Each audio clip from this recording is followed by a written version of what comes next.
don't die for the church. The person that could die for the church already died for the church. If you die for the church, you have only died in vain. You are not inferior to anybody. You are primary to you.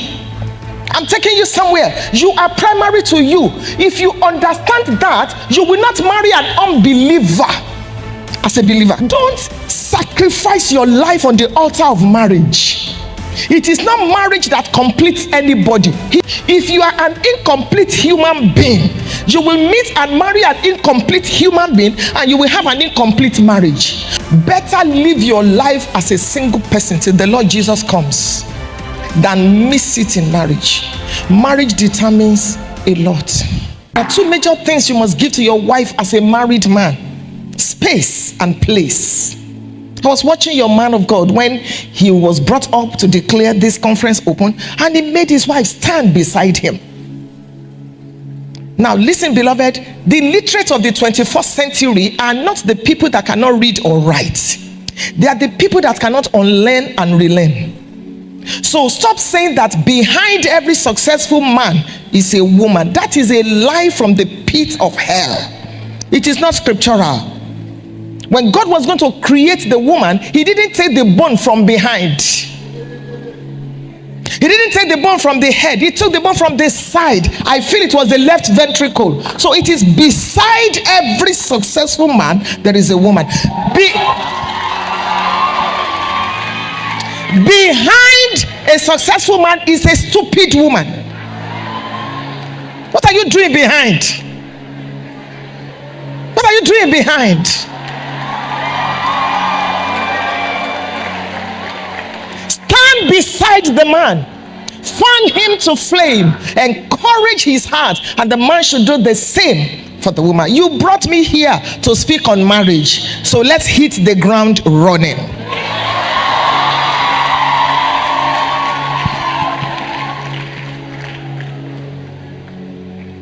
Marriage is many things to many people. To some people, it is a necessary evil. To some people, it's a formal relationship in which a woman should give birth to children. To some people, it is a servant-master relationship. To some people, it is, let's just do it because everybody is doing it. But we are believers and the Bible rules our lives.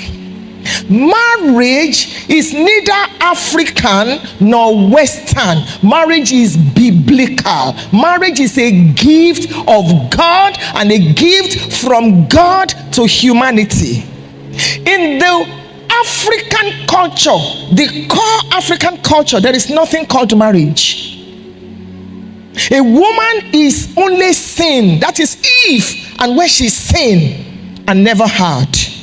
That's why a man can marry 5 wives, a man can marry 19 wives, a man can marry as many as possible, and when he feels like it, he can send any of them out.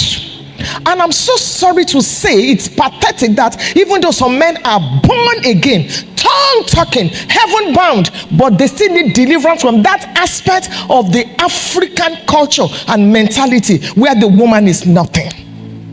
And it's a pity that some of them are in ministry. If every time, please come my sister, if every time you and your wife are going and you leave her behind, you need deliverance. You're always in the front, and the woman is running to catch up with you. I don't care how anointed you are, you need help. When last did you open the car door for your wife? When last did you wake up in the middle of the night and you woke your wife up to thank her for bearing with you? Who would have married you 15, 20, 25 years ago with all your idiosyncrasies? When last did you wake your wife up in the dead of the night? Not because you want sex, but to just say, I just want to thank you. You made life simple for me. You made ministry easy for me. I know you're not perfect, but I want to bless you today. When last did you leave a check under the pillow for your wife? Not her birthday, not wedding anniversary, just to thank her. When last did you finish having sex with your wife and you thanked her instead of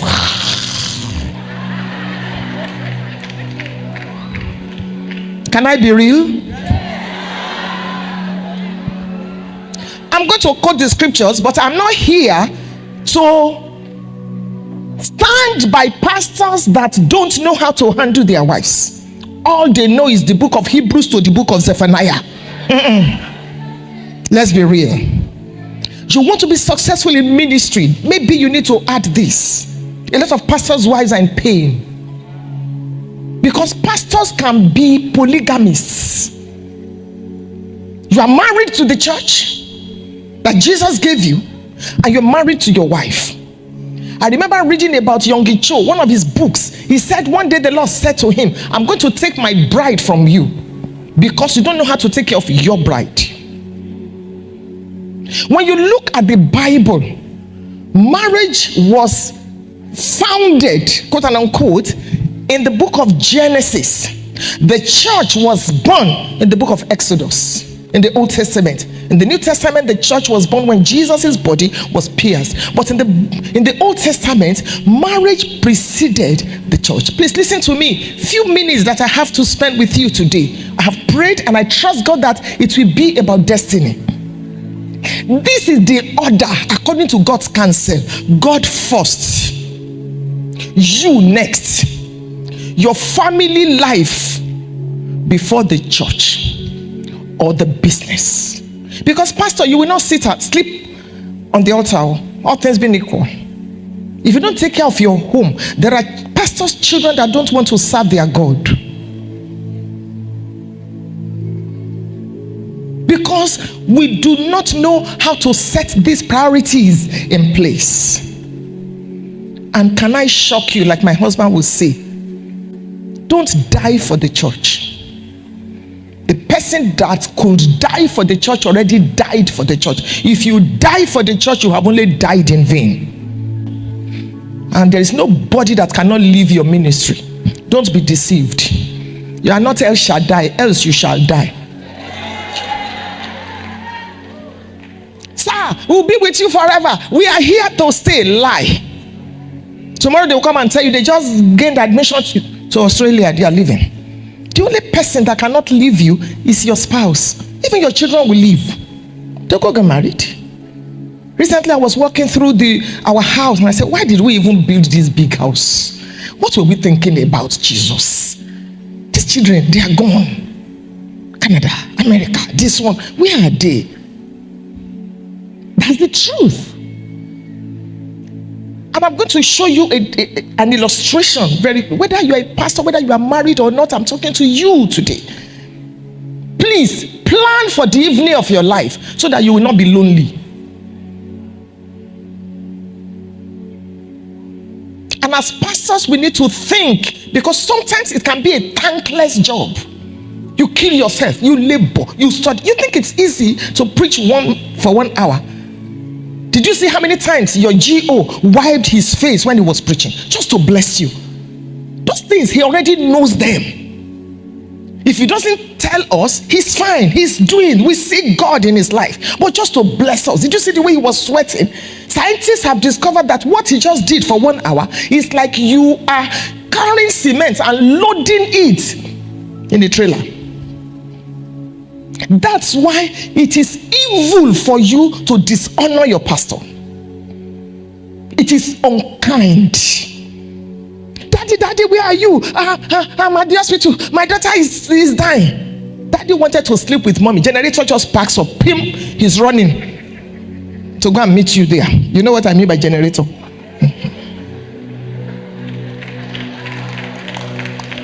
And yet some of you will still abuse the mommy. Some of you will still abuse the pastor.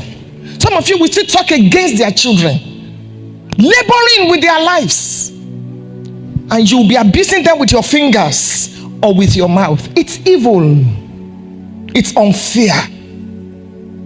Because if he had been working for Shell or Chevron, will he not have access to the things that he has access to? And then you think it's church money. Rubbish. Let's not even go there. So please set the priorities. These are the 5 most important things in your life. Number 1, God. Number 2, you. You are not inferior to anybody. God is the most important. God did not create a world in which he will not be needed. There is a vacuum in the heart of every human being that is God-shaped. Only God can fill it. Therefore, I don't want to assume. If you are not yet born again, give your heart to Jesus. And when I'm closing, I'll be privileged to lead you to Calvary today. That's the most important thing that can happen to you. I got born again 44 years ago. The only regret I have is I wish I had been born again in my mother's womb. That is when your true life starts. God is the most important. Number 2 is you. Job chapter number 12 and verse number 3. What you know, I am not inferior to you. Job chapter 13 and verse 2. You can't forget that. Job 12:3, Job 13:2. What you know, I am not inferior to you. You are not inferior to anybody. You are primary to you. I'm taking you somewhere. You are primary to you. If you understand that, you will not marry an unbeliever as a believer. If you understand that, you will not go ahead to marry someone that slapped you while you were in courtship. If you understand what I'm talking about, you are primary to you. Every other relationship is secondary. Low self-esteem is a sickness. Your background does not mean your back should be on the ground. It doesn't matter how you were born. That's not what is important.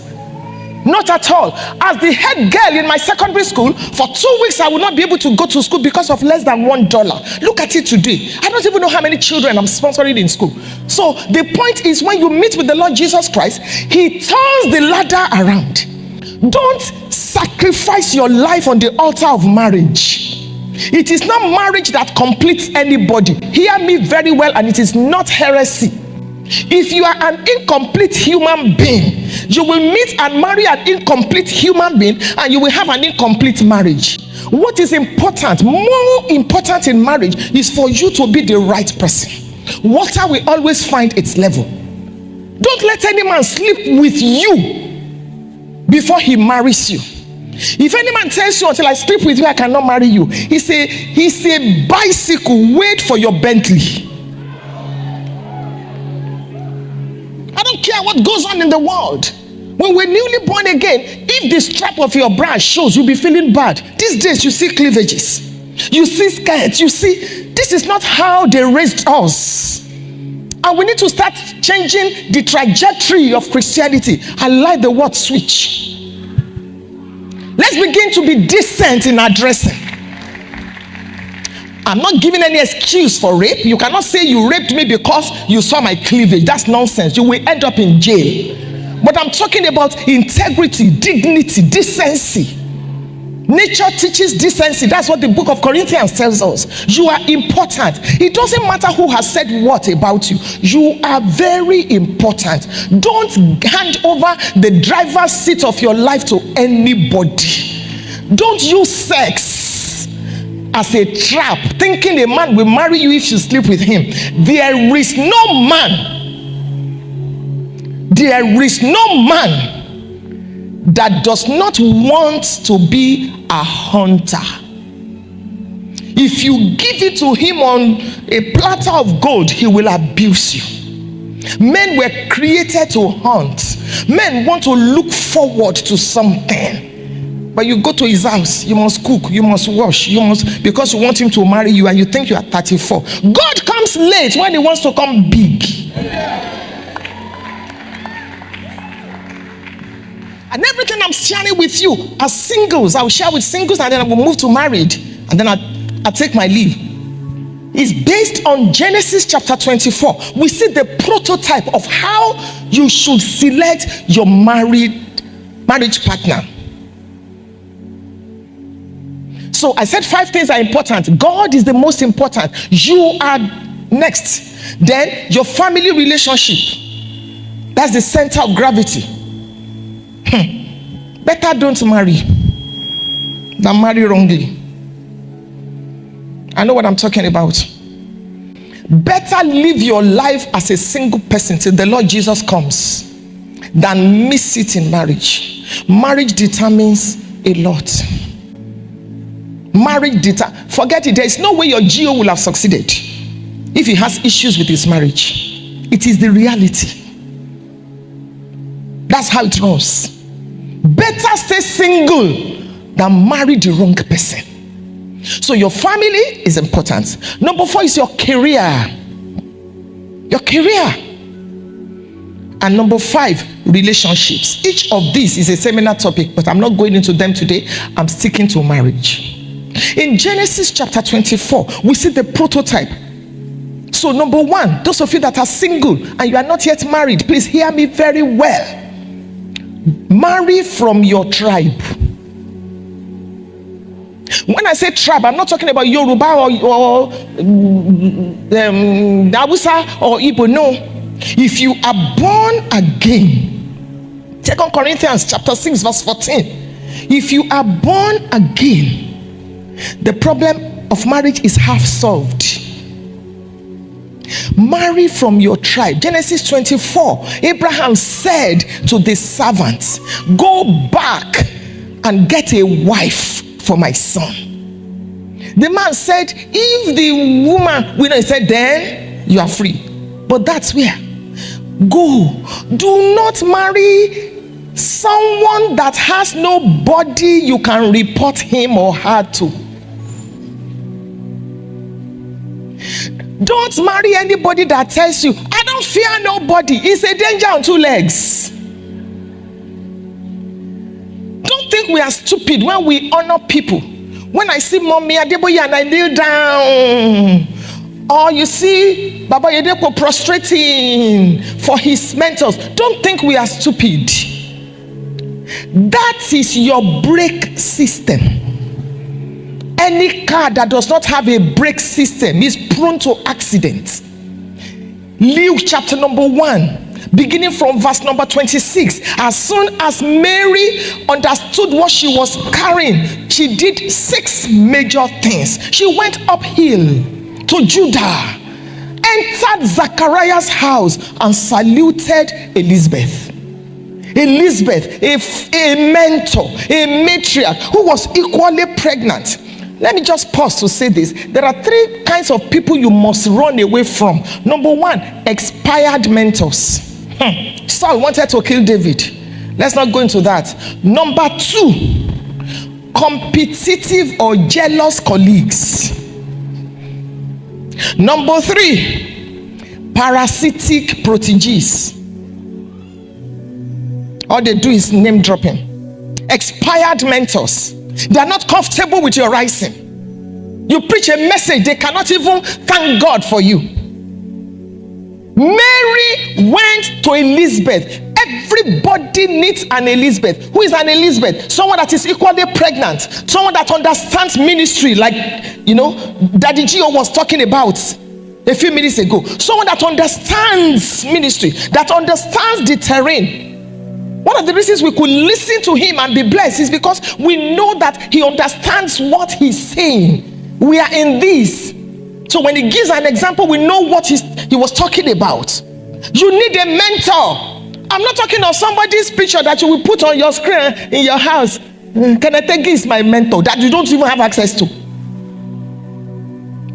Locate someone that is secure, that is equally pregnant, that understands how it feels to have morning sickness. Someone you can call and say, my husband just committed adultery. I don't know what to do. And that person will counsel with you, pray with you, and still watch you preach without judging you. I'm not talking about mentors that are tormentors. I'm not talking about mentors that all they need is money from you. I'm not talking about mentors that are not secure.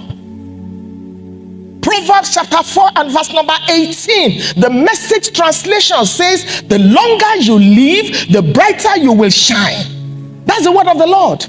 Mentors that want you to increase. I don't care what anybody has done for me in life. I'm grateful. I'm a worshiper. I'm a grateful person. But There is no honor I will give to any human being on earth, including my spiritual parents, if I have not given it to my husband. Because when I did not believe in myself, he fanned me to flame. When I didn't know that I could become anything, he possibilitized my mentality. I said to him, even if you cough in church, I will be blessed because you live what you preach. I said, you are the picture of the future I want for my boys. You live what you preach. Some of you forget the people that held your hands when nobody will have touched you with the longest of poles. Now you have arrived. Let me tell you something. Don't tell me you are humble until some things are in your life, like money, wealth, power, position, and you can still kneel down to greet the people you used to kneel down to greet. You can see courtesy. They can still call you and you will run there. Don't tell me you are humble.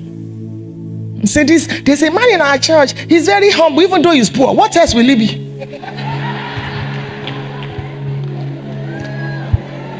What else?